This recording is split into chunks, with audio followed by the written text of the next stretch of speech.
एक शरीफ नौजवान जिसे कदम कदम पर संसार किया गया। जालिम माशरे की नाइंसाफियों, करप्ट पुलिस और दौलतमंद बदमाशों ने उसे भी एक गुंडा बनने पर मजबूर कर दिया। और जब एक शरीफ इंसान जराइम पेशा बन जाए तो वो सब गुंडों से ज्यादा खतरनाक हो जाता है। एक बदकिस्मत नौजवान जिसे जुर्म की दलदल ने एक आतिशफशां बना दिया। बदले की आग में जलते एक शरीफ नौजवान की कहानी।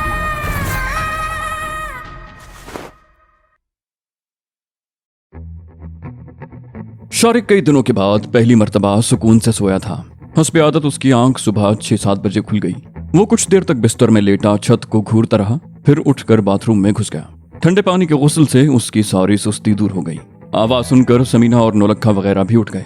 उन्होंने भी गुस्ल कर लिया तो शारिक ने वेटर को बुलाकर नाश्ता कमरे में ही मंगवा लिया। तकरीबन 3 महीने बाद पहली मर्तबा उन्होंने ढंग का नाश्ता किया था। चाय पीने के बाद जब वो होटल से निकले तो 8:30 बज रहे थे। होटल से निकलने से पहले शारिक ने दोनों कमरों की चाबियां काउंटर पर जमा करवा दी। काउंटर पर उस वक्त कोई और आदमी बैठा हुआ था। शारिक ने काउंटर क्लर्क की तरफ देखते हुए कहा, एक बात और, मैंने कल रात पुलिस में अपने सामान की चोरी की रिपोर्ट लिखवाई थी। अगर कोई पुलिस वाला मुझे पूछने के लिए यहाँ आए तो उसे बता देना कि मैं दिन के 12 बजे के लगभग पुलिस स्टेशन आ जाऊंगा। क्लर्क बोला, ठीक है जनाब, लेकिन क्या आपका सामान यहाँ से? शारिक ने मुस्कुराते हुए कहा, नहीं भाई, तुम्हें परेशान होने की जरूरत नहीं है, मेरा सामान यहाँ से चोरी नहीं हुआ था। फिर उसने काउंटर क्लर्क को फर्जी कहानी सुना दी जो उसने पुलिस को सुनाई थी। काउंटर क्लर्क बोला, ऐसी 3-4 वारदातें पहले भी हो चुकी हैं। यहाँ के टैक्सी ड्राइवर ऐसे नहीं हैं, कोई बाहर का आदमी है जिसने यहाँ आकर लूट मार का धंधा शुरू कर दिया है, लेकिन एक ना एक दिन तो पकड़ा ही जाएगा। शारिक बोला, खुदा करे ऐसा ही हो। ये कहते हुए वो बाहर चल पड़ा। समीना और नौलखा वगैरह भी उसके साथ थे। होटल से निकलकर फुटपाथ पर चंद कदम चलने के बाद वो रुक गया। फुटपाथ पर बने हुए न्यूज स्टैंड पर अखबार सजे हुए थे।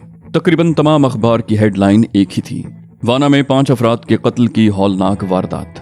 मकतूलीन में मलेशिया के 2 अफसरान भी शामिल हैं। शारिक ने एक अखबार खरीद लिया और अपने साथियों के हमरा फुटपाथ पर चलते हुए वो खबर पढ़ने लगा। लिखा था, गुज़श्ता रोज साउथ वजीरिस्तान के जिलाई हेडक्वार्टर वाना में तारीख का बदतरीन वाक़या पेश आया। सफ़ाक कातिलों ने 5 अफराद को कत्ल करके उनकी लाशें एक गड्ढे में दफन कर दी और फरार हो गए। मलेशिया फोर्स और जिला इंतजामिया कातिलों को तलाश कर रही है, लेकिन ताहाल उनका सुराग नहीं मिला। तफसीलात के मुताबिक बाज चश्मदीद गवाहों का बयान है कि वाना के एक मुअज़्ज़िज़ शख्स मलिक शहबाज वारदात से एक रोज कबल शाम को बस के जरिए खारसदार से वाना आया था।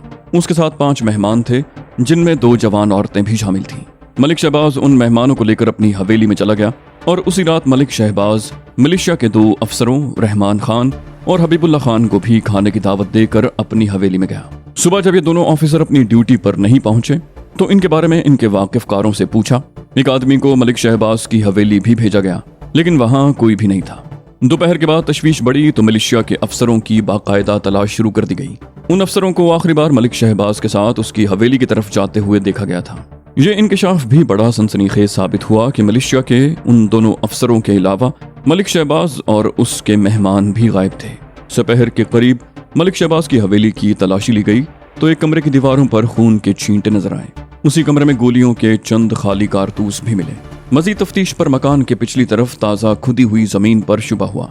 जमीन खोदी गई तो उसमें खून आलूद कालीन के नीचे से 5 लाशें बरामद हुई, जिनमें एक मलिक शहबाज की, एक उसके मुलाजिम की, 2 उन मलेशिया अफसरों की और एक लाश मलिक शहबाज के मेहमानों में से एक आदमी की थी।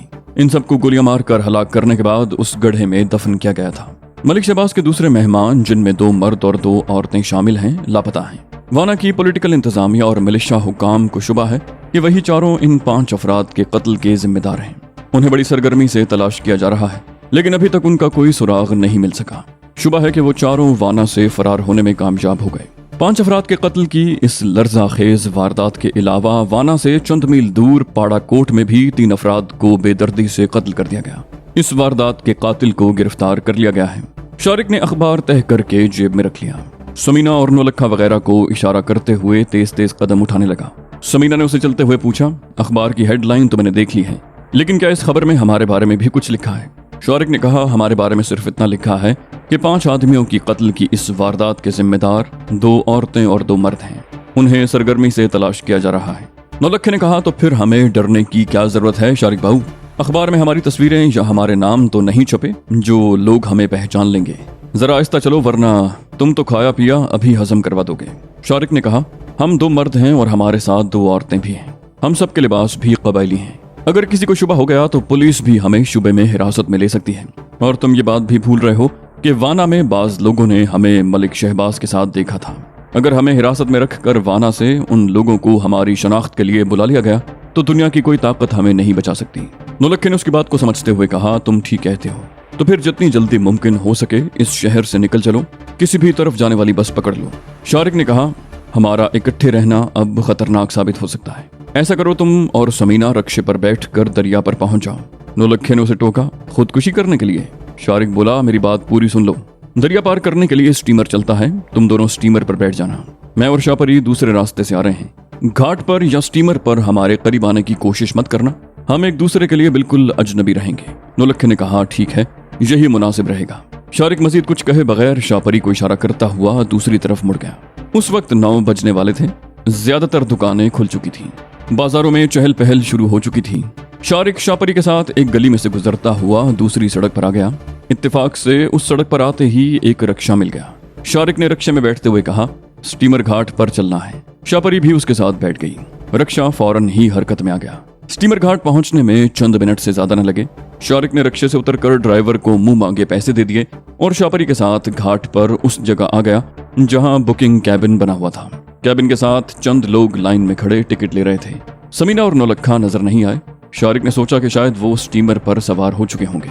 अपनी बारी आने पर शारिक ने टिकट लिए और शाहपरी के साथ जेटी पर चलता हुआ स्टीमर पर आ गया। स्टीमर पर बहुत से लोग बैठे हुए थे। शारिक मुतजस्सिस नजरों से लोगों के चेहरों को देख रहा था, लेकिन समीना और नौलक्खा ना तो अरशे वाली सीटों पर नजर आए और ना ही ऊपर वाली सीटों पर। 9:40 पर स्टीमर की रवानगी थी और उस वक्त 9:35 हो चुके थे, लेकिन नौलक्खे और समीना का कुछ पता नहीं था। वो पूरे स्टीमर में उन्हें तलाश कर चुका था और अब रेलिंग के करीब खड़ा घाट की तरफ आने वाले रास्ते की तरफ देख रहा था, लेकिन उन दोनों का दूर दूर तक नामो निशान नहीं था। स्टीमर की रवानगी में सिर्फ 1 मिनट बाकी रह गया था और शारिक सोच रहा था कि वो दोनों किसी मुसीबत में तो नहीं फंस गए। उसने ये भी तय कर लिया था कि वो लोग अगर न पहुंचे तो वो भी शाहपरी को लेकर स्टीमर से उतर जाएगा। जाहिर है वो समीना और नौलक्खे को बेजारो मददगार नहीं छोड़ सकता था। फजा अचानक स्टीमर के सायरन से गूंज उठी। शारिक की बेचैनी बढ़ गई और फिर ठीक उसी लम्हे एक रक्षा घाट पर उतरा। समीना और नौलक्खा रक्षे से उतरे। नौलक्खे ने दौड़कर टिकट लिए और समीना का हाथ पकड़कर जेटी की तरफ दौड़ा। शारिक के मुंह से बेख्तियार गहरा सांस निकला। उन दोनों को स्टीमर पर सवार होते देखकर उसने दिल ही दिल में खुदा का शुक्र अदा किया और शाहपरी को इशारा करता हुआ वहां से हट गया। वो दोनों रेलिंग के साथ साथ चलते हुए दूसरी तरफ चले गए। कुछ सीटें अगरचे खाली थीं, लेकिन वो बैठने की बजाय रेलिंग के करीब खड़े दरिया की तरफ देखते रहे। स्टीमर दरिया में चक्कर काटता हुआ दूसरे किनारे की तरफ बढ़ता रहा और चंद मिनट के बाद दूसरे किनारे की जेटी से जा लगा। शाहपरी और शारिक दूसरे लोगों की भीड़ में चलते हुए स्टीमर से उतर आए। समीना और नौलक्खा अभी तक नहीं उतरे थे। शारिक चंद कदम आगे जाकर रुक गया और जब उसने नौलक्खे को आते देखा था तो उसकी तरफ तवज्जो दिए बगैर शाहपरी को इशारा करता हुआ एक तरफ चल पड़ा। ये दरिया खान शहर था। दरियाए सिंध के एक किनारे पर डेरा इस्माइल खान आबाद था और दूसरे किनारे पर दरिया खान। यहाँ रेलवे स्टेशन भी था और पंजाब के मुख्तलिफ शहरों के लिए बसें भी मिलती थीं। वो लोग मुख्तलिफ सड़कों पर होते हुए लारी अड्डे पर आ गए। शारिक ने एक जगह रुककर बस के एक हॉकर से मुख्तलिफ बसों के बारे में दरियाफ्त किया और कुछ आगे जाकर एक होटल के सामने तने हुए साइबान के नीचे कुर्सी पर बैठ गया। शाहपरी भी मेज के दूसरी तरफ कुर्सी पर बैठ गई। वो अब तक बड़ी हैरत से सब कुछ देख रही थी। दरिया में स्टीमर का सफर भी उसके लिए एक दिलचस्प तजुर्बा साबित हुआ। अफगानिस्तान में तो किसी दरिया में सफर करने के लिए स्टीमर जैसी चीज का तसव्वुर भी नहीं किया जा सकता था। शारिक ने गर्दन घुमा कर देखा। समीना और नौलक्खा भी उनसे कुछ फासले पर एक मेज पर बैठ चुके थे। शारिक की तरह नौलक्खे ने भी चाय मंगवाई थी। वो लोग तकरीबन आधा घंटा वहां बैठे रहे। फिर शारिक वहां से उठ गया। उसने चाय के पैसे अदा किए और शाहपरी को इशारा करता हुआ एक तरफ चल पड़ा। कुछ ही देर के बाद वो उस अड्डे पर पहुंच गए जहां से फैसलाबाद की बसें चलती थीं। बस में अभी चंद ही मुसाफिर थे और उसके करीब खड़ा हुआ हॉकर करीब आने वाले हर शख्स की तरफ देखकर चीखते हुए बस की रवानगी का ऐलान कर रहा था। शारिक ने रुककर इधर उधर देखा। नौलक्खे के करीब आने पर उसने इशारा किया। वो दोनों बस में बैठ गए। शारिक ने 4 टिकट लिए और समीना को साथ लेकर बस में सवार हो गया। वो नौलक्खे और शाहपरी से एक सीट छोड़कर पीछे बैठ गया। करीब से गुजरते हुए उसने उनके टिकट नौलक्खे की गोद में डाल दिए। शारिक का ख्याल था कि बस 10-15 मिनट में रवाना हो जाएगी, मगर उन्हें बैठे हुए आधा घंटा हो चुका था। और बस हरकत में आने का नाम नहीं ले रही थी, जबकि उसका हॉकर चीख चीख कर कह रहा था कि बस जा रही है।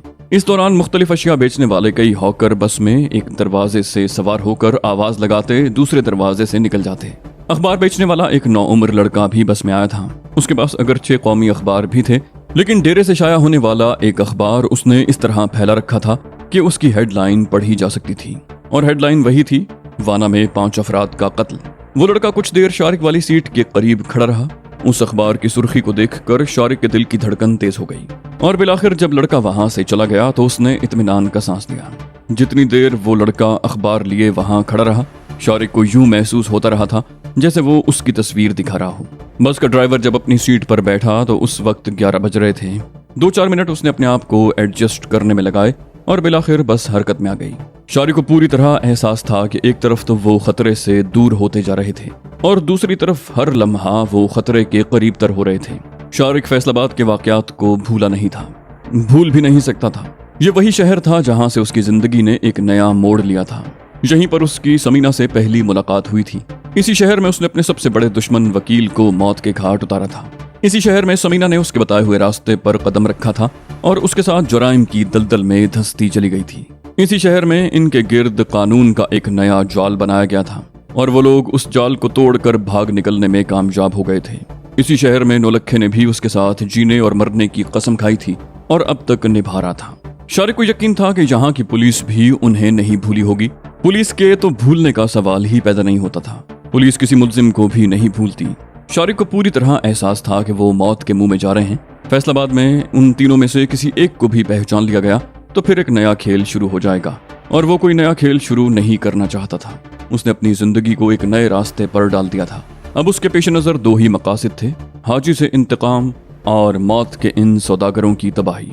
शारिक समझता था कि अगर किसी एक को खत्म करके 10 इंसानों की जिंदगियां बचाई जा सकती हैं तो उस एक को खत्म कर देना चाहिए। और हाजी जैसा आदमी तो 2-4 या 10-20 नहीं बल्कि हजारों इंसानों का कातिल था। उसे जिंदा रहने का कोई हक हासिल नहीं था। इसके अलावा हाजी से उसे अपना जाती हिसाब भी बराबर करना था। हाजी ने उसके साथ धोखा किया था, उसके खिलाफ साजिश की थी और उस साजिश के तहत उसे अफगानिस्तान भेजा था। वो उसे खत्म करवा देना चाहता था, लेकिन किस्मत अच्छी थी, वो अब तक जिंदा था। शारिक ने अपने साथियों के हमराह 3 महीने जिस तरह बंजर और वीरान पहाड़ों में गुजारे थे, उसे एक एक लम्हे की अजियत याद थी। वो उन अजियतनाक लम्हों को कभी भूल नहीं सकता था। उसे हाजी से एक एक लम्हे का हिसाब लेना था। शारिक के जहन में और भी बहुत सी उलझनें थीं। सबसे बड़ी उलझन फैसलाबाद की थी। वो सोच रहा था कि अगर फैसलाबाद में उनमें से किसी को शनाख्त कर लिया गया तो वो यकीनन उलझ कर रह जाएगा, जबकि वो ऐसा नहीं चाहता था। उसने तो अभी तक ये फैसला भी नहीं किया था कि फैसलाबाद में कहाँ ठहरा जाए। इस शहर में अगरचे सादिक जैसा आदमी मौजूद था, लेकिन शारिक एक तवील अरसे के बाद इस शहर का रुख कर रहा था। उसे बिल्कुल अंदाजा नहीं था कि इस वक्त शहर के हालात क्या होंगे। शारिक अपनी सीट पर बैठा खिड़की से बाहर देखता रहा। उसने गर्दन घुमाकर शाहपरी की तरफ देखा। वो भी दिलचस्प नजरों से बाहर देख रही थी। उसकी जिंदगी वीरान पहाड़ों में गुजरी थी, जहाँ कहीं कहीं सब्जा था और यहाँ तहद्दे निगाह सब्जा ही सब्जा दिखाई दे रहा था। लहलहाते खेत, जवान फसलें, कहीं भी जमीन का कोई टुकड़ा ऐसा नहीं था जिसे वीराने का नाम दिया जा सकता। बस मुख्तलिफ शहरों और कस्बों में रुकती हुई रात 8 बजे के करीब झंग पहुंच गई। वो लोग इस तवील सफर से बुरी तरह थक चुके थे। रास्ते में जहां भी बस रुकती ये लोग उतर कर टांगे सीधी करते। झंग के अड्डे पर भी ये बस रुकी तो ये लोग नीचे उतर आए। समीना और नौलखा भी उनके साथ आकर खड़े हो गए। नौलखे ने उसकी तरफ देखते हुए कहा, शारिक बाबू, क्या इस तरह फैसलाबाद में दाखिल होना हमारे लिए खतरनाक नहीं होगा? शारिक ने कहा, मैं भी यही सोच रहा हूँ। नौलखा बोला, मैं सोच रहा हूँ कि यहाँ से इस बस को छोड़कर सरगोदे वाली बस पर बैठ जाएं और सरगोदे से सीधा लाहौर जाएं। शारिक ने कहा, मैं भी यही सोच रहा हूँ कि यहाँ से इस बस को छोड़कर सरगोदे वाली बस पर बैठ जाएं और सरगोदा से लाहौर का रुख करें। नौलखा बोला, लेकिन मेरे पास एक और तजवीज है। शारिक ने कहा, वो क्या? नौलखे ने कहा, क्यों ना हम 1-2 दिन झंग में रुककर सूरत हाल का जायजा लें। यहाँ जीजा शिटल्ली मौजूद है, वो अपना शागिर्द है। 1-2 दिन तो हम उसके मेहमान रह सकते हैं। शारिक ने पूछा, ये शिटल्ली भरोसे का आदमी है? नौलखा बोला, 16 आने, उससे हमें फैसलाबाद के हालात का भी पता चल जाएगा। शारिक बोला, तो फिर चलो। बस से कुछ मुसाफिर उतर चुके थे और कुछ नए मुसाफिर बैठे थे। शारिक के ख्याल में कंडक्टर को उनकी अदम मौजूदगी का पता उसी वक्त चलेगा जब बस चलने वाली होगी। सफर में उनका पूरे दिन का साथ रहा था और कंडक्टर जानता था कि वो फैसलाबाद के मुसाफिर थे। रवानगी के वक्त उन्हें बस में न पाकर उसे तशवीश तो होगी, लेकिन शायद वो ज्यादा परवाह नहीं करेगा। वो लोग कुछ दूर जाकर एक तांगे में बैठ गए। नौलक्खे ने तांगे वाले को बता दिया और तांगे वाले ने घोड़े को हाँक दिया। बड़ा मरियल सा घोड़ा था। वो बड़ी मुश्किल से तांगे को खींच रहा था। बिलाखिर आधे घंटे के बाद वो लोग तांगा रुकवा कर एक जगह उतर गए। ये शहर का मरकजी इलाका था। बाजारों में बड़ी रौनक और चहल पहल थी। वो लोगों से बचते हुए चलते रहे और फिर वो लोग जैसे ही एक बगली गली में मुड़े, एक आदमी अचानक ही उनके सामने आ गया। नौलक्खा उस शख्स को देखकर इस तरह रुक गया जैसे उस जमीन ने उसके पैर पकड़ लिया हो। वो शख्स भी अजीब सी नजरों से उनकी तरफ देखता रहा, जैसे उसे अपनी आंखों पर यकीन ना रहा हो। और फिर अचानक ही बड़ी फुर्ती से उसने पिस्तौल निकाल लिया। वो चारों उसकी पिस्तौल की जद पर थे। शारिक ने भी उस शख्स को पहचान लिया था। उसके मुंह से बेख्तियार गहरा सांस निकल गया। वो फैसलाबाद पुलिस का एक सब इंस्पेक्टर था। शारिक ने अपनी अंदरूनी कैफियत पर काबू पाने की कोशिश करते हुए कहा, क्या बात है मिस्टर, कौन हो तुम, और ये पिस्तौल, इसका क्या मतलब है, क्या चाहते हो? उस शख्स ने बारी बारी उनकी तरफ देखा, बोला, मुजरिम कितना ही चालाक क्यों ना हो, एक ना एक रोज कानून की गिरफ्त में आ ही जाता है। तुम लोग शायद मुझे भूल गए हो, लेकिन मैं तुम लोगों को नहीं भूला। मैं फैसलाबाद पुलिस का सब इंस्पेक्टर मलिक हफीज हूँ। आखिरी दिनों में तुम लोगों का केस मेरे पास ही था, लेकिन तुम लोग धोखा देकर फरार होने में कामयाब हो गए। अगर उस रोज मैं सिर्फ 1 घंटा पहले तारिकाबाद वाली कोठी पर पहुंच जाता तो तुम लोगों को भागने का मौका न मिल सकता। ये मेरी खुशकिस्मती है कि आज तवील अरसे बाद तुम लोग मेरे सामने आ गए। शारिक ने कहा, तुम्हें जरूर कोई गलतफहमी हुई है। वो दिल ही दिल में उसकी यादाश्त की तारीफ किए बगैर न रह सका। फिर बोला, हम वो नहीं हैं जो तुम समझ रहे हो। सब इंस्पेक्टर हफीज मुस्कुराया, बोला, गलतफहमी, मैं नौलक्खे को कैसे भूल सकता हूँ, और फिर प्रोफेसर समीना ऐसी चीज तो नहीं है कि इसे आसानी से भुलाया जा सके। और ये लड़की, उसने शापरी की तरफ देखा, ये शायद तुम्हारे गैंग में नया इजाफा है। शारिक ने कनखियों से इधर उधर देखा। वो गली में तकरीबन 10 गज अंदर की तरफ थे। बाजार में लोगों की आमदोरफ्त थी, लेकिन इत्तेफाक से इस दौरान इस तरफ कोई नहीं आया था। शारिक सब इंस्पेक्टर के पीछे देखते हुए चीखा, ओए रुको। सब इंस्पेक्टर तेजी से पीछे मुड़ा, कोई भी नहीं था। वो शारिक के झांसे में आ गया। शारिक ने इस मौके से फायदा उठाते हुए बड़ी फुर्ती से उस पर छलांग लगा दी और पलक झपकने की देर में सब इंस्पेक्टर का पिस्तौल उसके हाथ में था। शारिक ने उसे पिस्तौल की जद पर लेते हुए कहा, मेरी यादाश्त भी इतनी कमजोर नहीं कि तुम्हें पहचान न सकूं मलिक हफीज। तुमसे इस तरह गैर मुतवक्के तौर पर आमना सामना होना बदकिस्मती है, हमारी नहीं तुम्हारी। अब ऐसा करो कि तुम दोस्तों की तरह हमारे साथ चलते रहो, और अगर कोई होशियारी दिखाने की कोशिश की तो बिला दरीग गोली मार दूंगा। वापस मुड़ो और गली में चलो। मलिक हफीज का चेहरा धुआं हो गया। उसे तवक्को नहीं थी कि बाजी इस तरह पलट जाएगी। वो अपनी कैफियत पर काबू पाने की कोशिश करते हुए बोला, मुझसे गलती हो गई। मुझे तुम लोगों को देखकर इस तरह रोकना नहीं चाहिए था। वक्त का तकाजा तो ये था कि मैं खामोशी से तुम लोगों का ताकुब करता और तुम लोगों का ठिकाना मालूम करने के बाद मकामी पुलिस के साथ रेड करता, फिर तुम लोग बच न सकते। शारिक ने कहा, गलतियां इंसान से ही होती हैं और उनका खामियाजा भी भुगतना पड़ता है। बहरहाल अब चलो, यहाँ खड़े मशकूक लग रहे हो। मलिक हफीज मुड़कर गली में चलने लगा। शारिक और नौलक्खा उसके दाएं बाएं हो गए। शारिक ने पिस्तौल उसके पहलू से लगा रखा था। समीना और शापरी उनके पीछे पीछे चल रही थी। वो लोग मुख्तलिफ गलियों में चलते रहे। रास्ते में कुछ लोग भी मिले थे, मगर किसी को भी शुबा नहीं हुआ था कि एक शख्स को पिस्तौल की जद पर उसकी मर्जी के खिलाफ ले जाया जा रहा है। जैसे ही कोई राहगीर करीब आता, वो लोग इस तरह बातें करने लगते जैसे गहरे दोस्त हों। वो एक नीम तारीक गली में मुड़ गए। चंद गज का फासला तय करने के बाद वो एक मकान के सामने रुक गए। नौलक्खे ने आगे बढ़कर दरवाजा खटखटाया। तकरीबन 2 मिनट के बाद दरवाजा खुल गया और एक मजहूल सा शख्स दिखाई दिया। उसकी उम्र 40 और 45 के दरमियान रही होगी। बिल्कुल दुबला पतला, फाका ज़दा चेहरा, बड़ा हुआ शेव और मैले से कपड़े।